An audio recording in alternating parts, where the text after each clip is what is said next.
Nagpunta kami ng Cape Nelson Lighthouse at Cape Bridgewater. Along the way, nakakita kami ng wallaby, yung smaller size ng kangaroo, tapos nakakita din kami ng fox.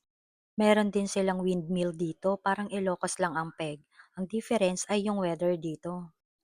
Nasa Victoria State yung pinuntahan namin. Akala ko nga nasa southern state na ito eh. Nakaka-amaze talaga yung creation ni God. Ang ganda.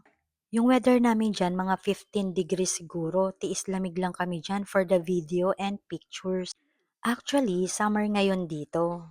Yung oras na pala niyan ay 7 p.m. Naka-DST na kasi sila kaya mas mahaba yung araw.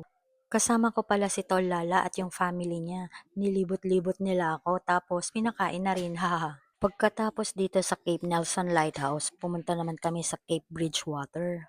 Dito may mga rare sightings ng mga penguin. Unfortunately, di ko nasaktuhan ito. Ibon lang yung nakita ko. Actually, nung time na yan, mga 8 p.m. or 9 p.m. na yata.